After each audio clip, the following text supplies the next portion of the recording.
como les decía, como les comentaba, es un placer estar con ustedes y el tema es un tema donde vamos a hacer un recorrido histórico prácticamente de los antecedentes a nivel internacional, antecedentes que han ocurrido en el mundo y que de alguna manera nosotros estamos tomándolos, ¿verdad? Para dar nuestro cuidado como enfermeras quirúrgicas. Veremos desde Florence Nightingale, ¿verdad? Con su asepsia, su limpieza, cómo tenía que tomar, ¿verdad? No había anestésicos, entonces imagínense cuando iban a amputar o iban a hacer una curación en aquella guerra de Crimea, donde ella, así lo cuenta la historia, tenía que sujetar a los soldados, ¿verdad? Para que soportaran sin analgesia aquella amputación o aquella curación. Veremos cómo se infectaban y era la principal causa de muerte. Aún no había antibióticos. Es más, no existían los gérmenes para ellos porque no los podían ver. Se decían las enfermedades son por generación espontánea. Entonces veremos esos antecedentes desde Crimea, ¿verdad?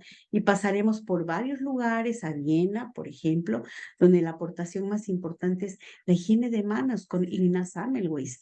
Y así vendremos hasta la fecha actual, ¿sí? Así que vamos a hacer un recorrido por la historia a través de todo el mundo, de diferentes países, y que todos estos descubrimientos están apoyando a que la enfermería quirúrgica se desarrolle y conozca más. Bueno, ya me presentaron, una servidora Guadalupe Agrícola López Sánchez, represento a la Federación Mexicana de Enfermería Quirúrgica y también soy parte de la Asociación de Enfermeras y Enfermeros Quirúrgicos del Estado de Veracruz. Bueno, aquí hay un pensamiento que dice, a mí me convencen los argumentos o me convencen los hechos cuando pasan por el crisol de la experiencia. ¿Qué quiere decir esto? Bueno, la experiencia es importante, pero también, ¿verdad? Ese hecho que yo viva y lo sepa argumentar, demostrar, mostrarlo al mundo. Y eso vamos a hacer ahorita, ¿verdad? Vamos a argumentar algunas situaciones que se han vivido a lo largo de la historia. Y empezamos en 1855, durante la guerra de Crimea, con Florence Nightingale. Ella fue la iniciadora de la enfermería profesional y de la enfermería preoperatoria, podemos decirlo, cuando no existía la anestesia propiamente dicha y tenía, como les comenté en el preámbulo, que sostener a los enfermos que iban a ser intervenidos, sí, o tenían que morder algo, ¿verdad? Para que aguantara, ahora sí que a piel viva, aquella cirugía. También no había los antibióticos y era triste que a pesar de los esfuerzos que hacían por salvar a los soldados de la guerra, pues los estragos de la sepsis causaban la muerte en ellos.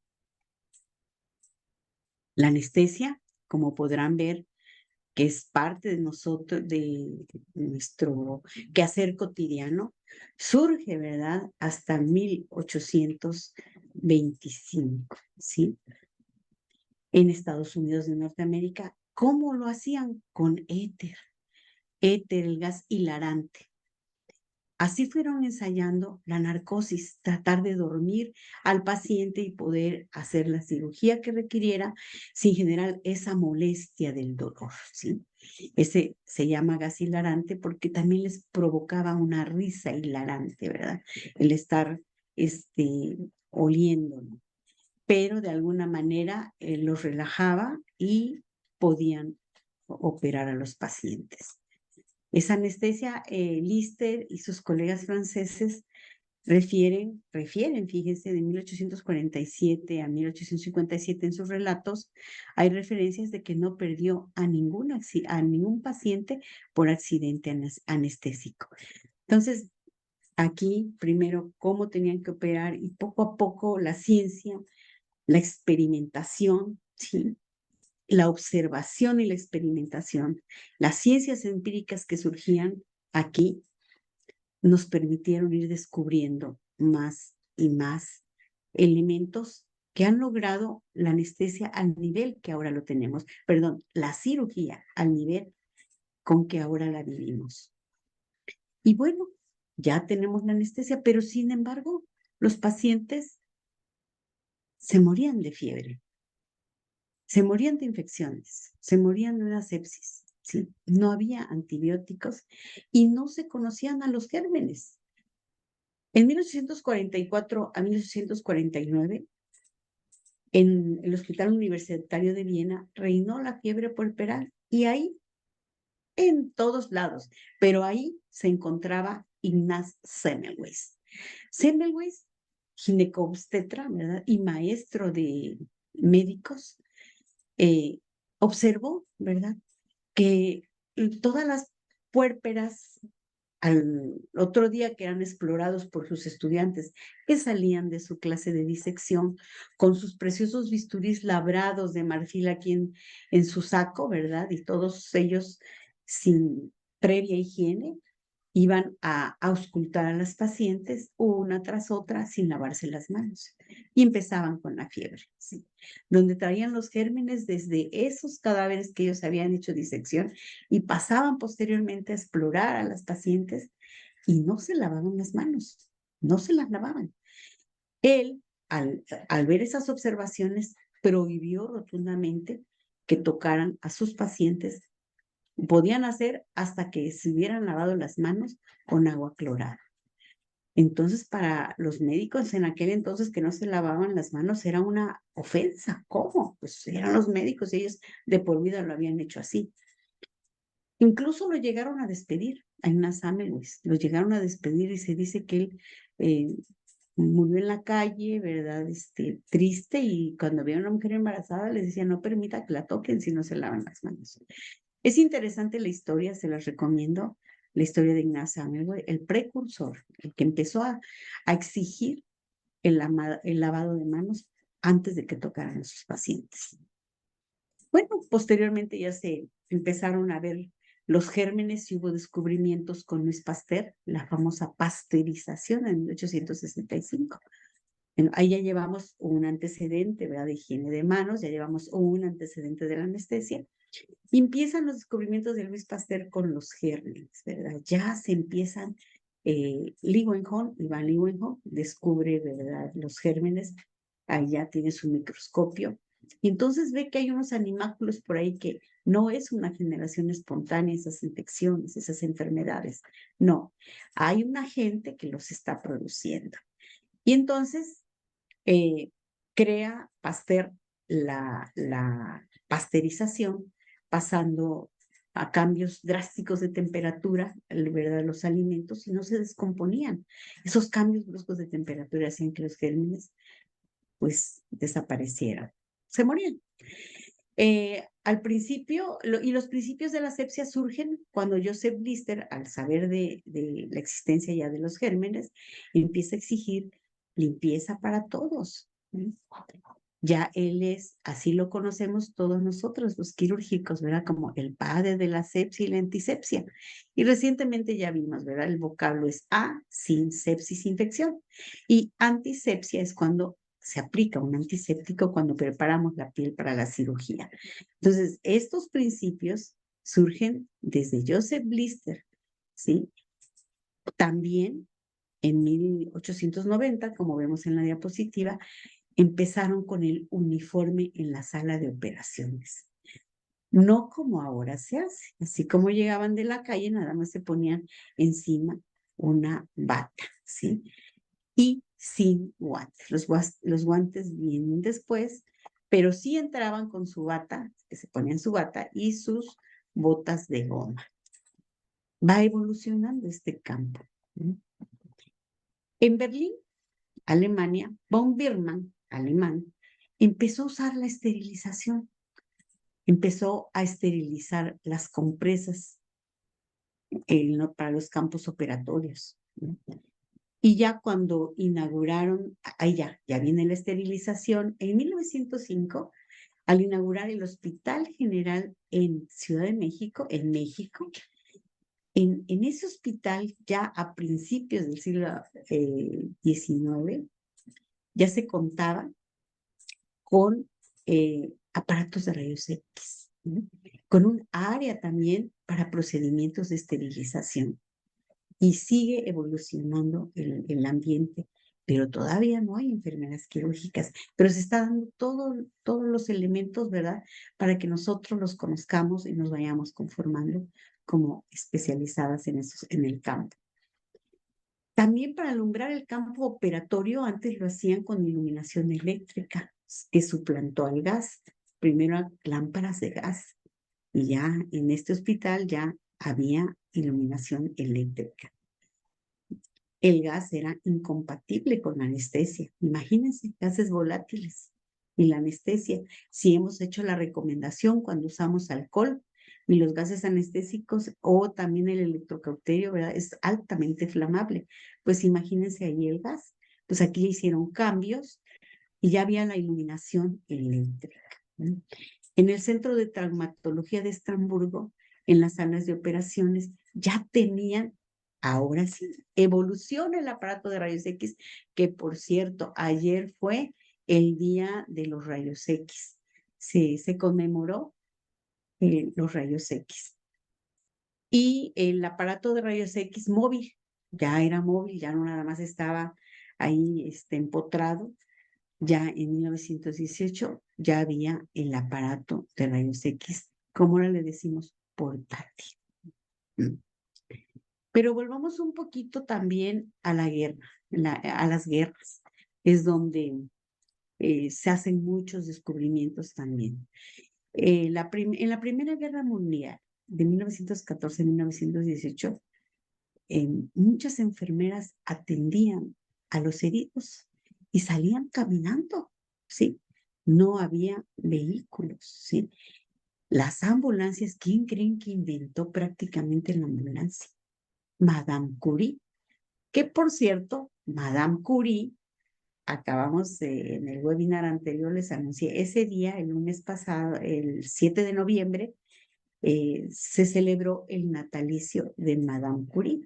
Y les dije, y este jueves es el conmemorativo de los rayos X, de los rayos de Roentgen. Bueno, Madame Curie, ganadora de 2 premios Nobel, la única mujer que ha ganado los 2 premios Nobel, improvisó la ambulancia para tomar placas de rayos X con su invento portátil. Entonces ya sabía, ahí está. Esa es una foto de esa época donde Madame Curie iba conduciendo la ambulancia y ya lleva aparatos de rayos X. Los guantes quirúrgicos de látex vulcanizado, imagínense cómo eran esos guantes quirúrgicos, ¿verdad? Puestos para proteger las manos del operador porque tenía que pasar por cloro y muchas sustancias que con el tiempo les iba causando daño a su piel. Pasaban, se lavaban las manos, las pasaban por fenol como antiséptico quirúrgico. Y entonces eso les lastimaba mucho. Se generan los guantes quirúrgicos de látex vulcanizado.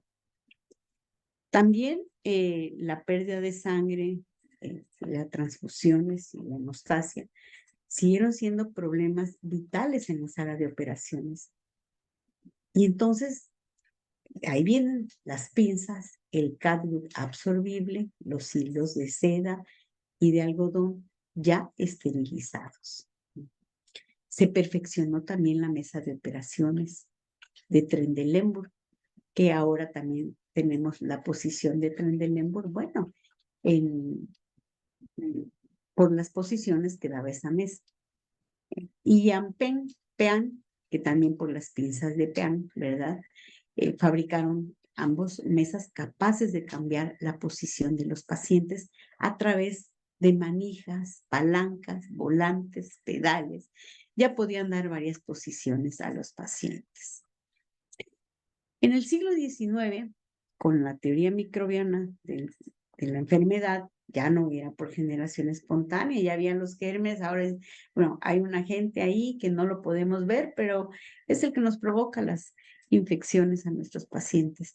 Se abre el camino para la aparición de los agentes terapéuticos con Alexander Fleming, que prácticamente fue por casualidad que encontró la penicilina. Cuando dejó un cultivo, ¿verdad? Y de repente ve una sustancia que no permitió que creciera ese cultivo. Y entonces se empezó a combatir la infección, contribuyendo a incrementar la expectativa de vida al nacer. Ya se podían atacar las infecciones, dado que la infección, sabemos todos, ¿verdad? Que la infección es y sigue siendo una causa de mortalidad muy importante. En 1929 surge la penicilina. ¿No? En el 43, aquí les presento un cuadro de cómo ha ido evolucionando. La estreptomicina, en el 45 las cefalosporinas, después el cloramfenicol, la vancomicina, la rifampicina, en los 60 la síntesis de metilcilina. Y así siguen, ¿verdad? Apareciendo agentes antibióticos, antimicrobianos, el ácido nalidíxico, la ampicilina, el ácido nalidíxico, la gentamicina, cefalosporinas, y vamos creciendo en generaciones hasta última generación de antibióticos, ¿sí? Trimetoprim, norfloxacina. En 1993 la acitromicina, lo pongo en especial porque la acitromicina y la claritromicina fue parte de los tratamientos junto con la hidroxicloroquinina que se empezó a tratar, con la que se empezaron a tratar los pacientes con COVID-19. Y bueno, en el 2017 empiezan a surgir ahí unos rumores de un superantibiótico, ¿no? Pero es hasta ahora, en el 2023, que ha aparecido en diversos medios la noticia sobre la clovibactina, un antibiótico revolucionario creado en materia, ¿no?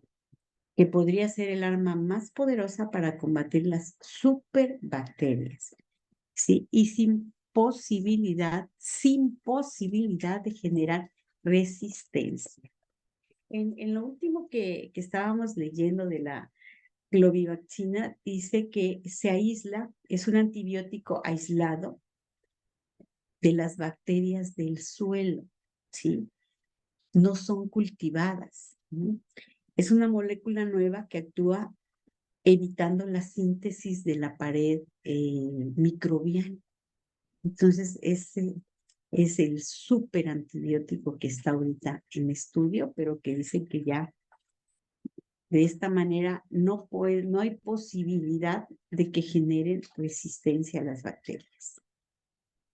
Y bueno, surge en los antibióticos y de esa manera también ayuda mucho a la cirugía, ¿no? Ya nos infectamos y seguimos evolucionando. En 1985 inicia el uso de la ecografía ultrasónica transoperatoria. En 1990 aparece la cirugía de mínima invasión, ya la cirugía laparoscópica, donde ya nuestros pacientes se operan, se pueden ir tranquilamente al otro día o ese mismo día los pacientes, esperando nada más a que se restablezcan. Surge también la cirugía robótica, que ha evolucionado enormemente.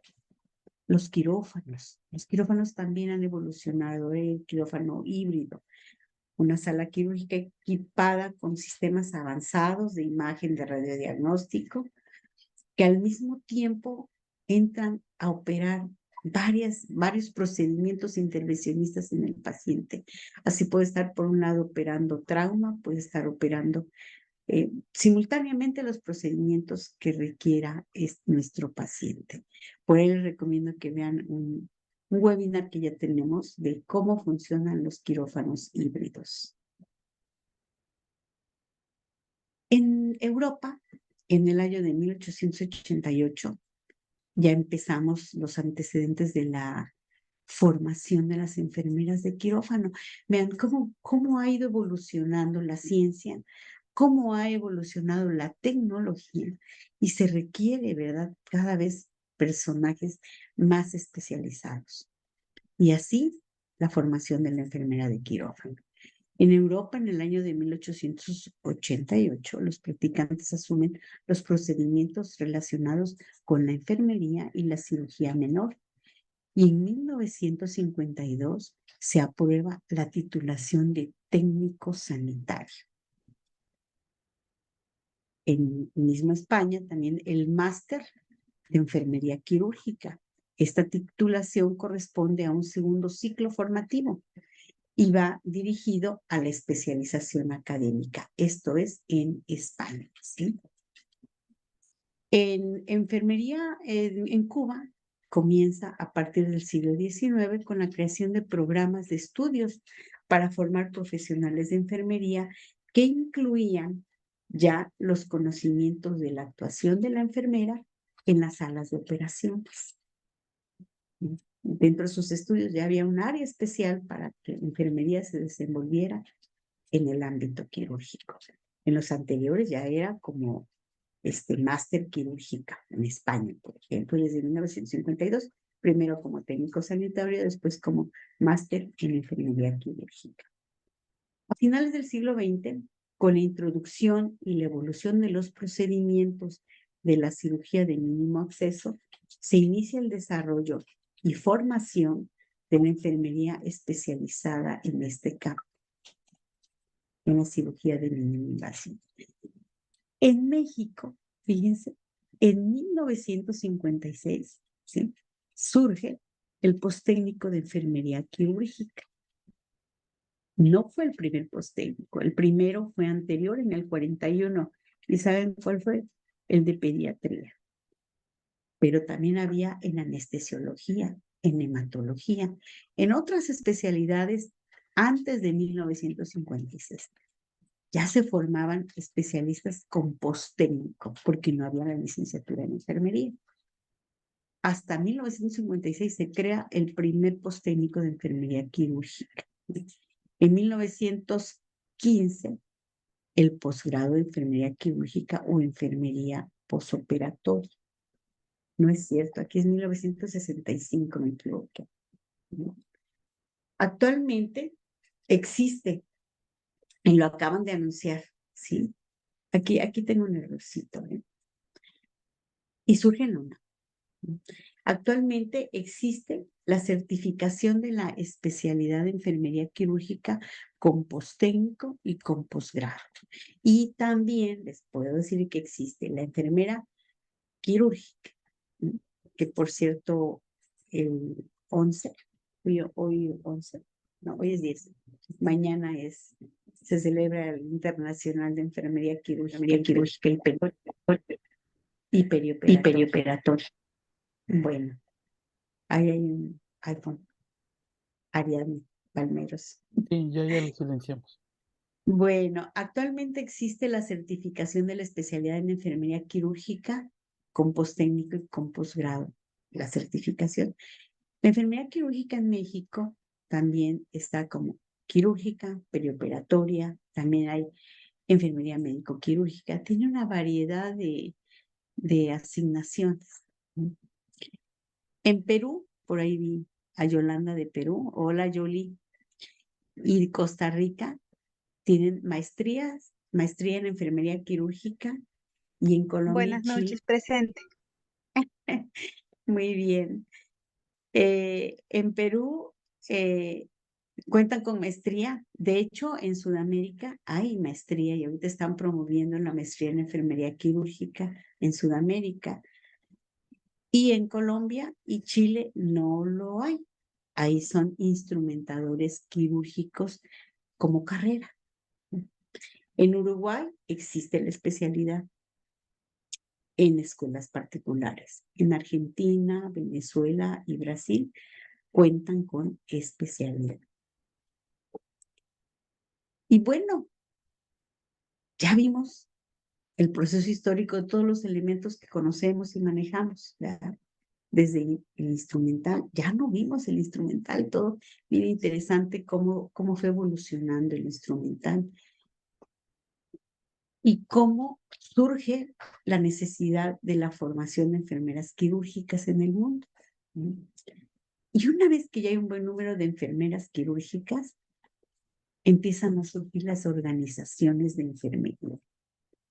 Y así está, ¿verdad? La EORNA, ¿sí? Que es la Asociación de Enfermeras Perioperatorias Europeas.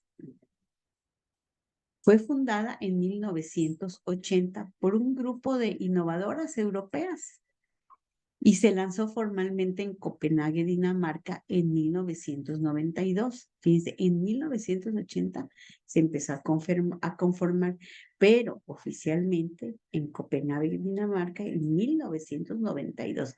Vean los años, ¿sí? Actualmente cuenta con 24 asociaciones miembros, o sea, todos los países de Europa ahí están ya agrupados, ¿sí? En la EOR. El Consejo de la EORNA está compuesto por un máximo de 2 representantes de asociaciones oficiales, 2 representantes de cada país miembro. El idioma oficial de la EORNA es el inglés. Entonces vean, ahí está su símbolo, EORNA, de la Unión Europea. La Asociación de Enfermeras Perioperatorias en los Estados Unidos de Norteamérica es la AORN. Inicia en 1916 y en 1949 varios grupos de enfermería de quirófano se conforman, se unen, ¿no? Y lo llevan a un reconocimiento formal en 1949 como una asociación nacional. Los primeros grupos de enfermeras de quirófanos organizadas que se ocuparon de los problemas que enfrenta la AORN y ahora es líder, es la que nos dicta muchas reglas, ¿verdad? Muchas normas y lo más avanzado en cuanto a la enfermería perioperatoria o quirúrgica en América, la AORN. Y bueno, también fomenta la profesión de enfermería de quirófano, estandariza las técnicas de quirófano y los programas educativos, la AORN. Líder, ¿sí? Líder en normas, procedimientos. En México, la FEME, la cual represento actualmente, es la Federación Mexicana de Enfermería Quirúrgica. Se fundó en 1980. Tenemos 43 años. ¿Y dónde creen? En este famoso puerto de Veracruz, hermoso puerto. En la primera reunión de enfermeras quirúrgicas, surge como una asociación de enfermeras de quirófano con representantes de varios estados de la República Mexicana en 1980. En 1988, aquí mismo en Veracruz, que somos la cuna de la enfermería quirúrgica, porque aquí surgió todo. ¿Sí? Se cambia la denominación a Consejo Consultivo Nacional de Enfermería Quirúrgica. Posteriormente, en el 2017, nos constituimos como Federación Mexicana de Enfermería Quirúrgica, reconocida a nivel internacional. Actualmente, la FEMEC está representada por 17 agrupaciones de diferentes entidades federativas. Hemos realizado 22 congresos nacionales y 6 internacionales. Bueno, perdón, el sexto internacional va a ser en San Luis Potosí en el 2024, donde los esperamos a todos ustedes. Y se va a celebrar del 13 al 17 de marzo. ¿Qué hacemos? Contribuimos a la actualización de la enfermería en los ambientes quirúrgicos y promocionamos la investigación, promocionamos la cultura porque tenemos eventos culturales, la ciencia y también premios a las mejores enfermeras. Contamos también dentro de la federación con un coloquio bienal internacional de investigación y bioética. Ahorita en noviembre Y todos los que se inscriban van a tener precio especial, lo pueden ver vía virtual del 17 al 19 de noviembre, ya la próxima semana. La temática es ciencia, bioética y cultura. Estamos luchando de verdad en México para que enfermería quirúrgica, enfermería perioperatoria o médico-quirúrgica, la enfermera de los ambientes quirúrgicos realice investigación científica. ¿Por qué? ¿Qué creen? La que menos investigación científica hace es enfermería quirúrgica. En primer lugar, se lo lleva la enfermera especialista en administración y docencia, la intensivista, la pediatra, la sanitarista. Y en último lugar estamos las quirúrgicas. Y ahorita queremos luchar, ¿verdad? Para que investiguemos más y mejoremos más los procesos. Simplemente ahorita tenemos mucho, mucho donde investigar. Nos preguntaban en la sesión anterior, bueno, ¿y cómo se genera la resistencia a los antisépticos? Pues vamos a investigarlo nosotros también. ¿Sí? ¿Qué está pasando? ¿Sí? Tenemos mucho de dónde investigar. Pero bueno, no somos la única federación, ¿sí? Como existe también otra federación, FECREM. En México habemos dos federaciones. La Federación de Enfermería Quirúrgica de la República Mexicana. Se constituyó en el 2012 en la Ciudad de México. Actualmente está conformada por 6 colegios de enfermería quirúrgica. También tienen en su haber varias organizaciones de varios congresos. Y bueno, aquí en México habemos dos federaciones. La Sociedad Científica de Enfermería en el 2018 en Chile genera la Red Internacional de Enfermería Quirúrgica, a la cual pertenecemos, y directa o indirectamente la EQUIE forma parte, porque la FEMEC pertenece a la Red Internacional de Enfermería Quirúrgica. Somos parte de la red. Esta red se fundó en el 2015 para fortalecer el proceso de enfermería en la enseñanza, la investigación y tener mayor proyección social. También para contribuir a las buenas prácticas quirúrgicas. Esta red está conformada por Argentina, Bolivia, Chile, Colombia, Ecuador, está México, Perú, Uruguay, Brasil, Venezuela y sigue creciendo. Sigue creciendo. Bueno, pues aquí les dejo las referencias. Estoy presta para atender sus preguntas. Muchas gracias. Y cierro con esto. Cualquier experiencia, buena o mala, es un paso adelante en la evolución humana. Todos evolucionamos. Evolucionan las asociaciones, las disciplinas, las profesiones, las enfermedades, los gérmenes. Todo evoluciona. No nos podemos quedar estancados en un paso. Tenemos que seguir adelante todos y la unión hace la fuerza. Así que agrúpense y lograremos mucho. Muchas gracias. Gracias, Cristian. Gracias, No sé si maestra. tengan preguntas.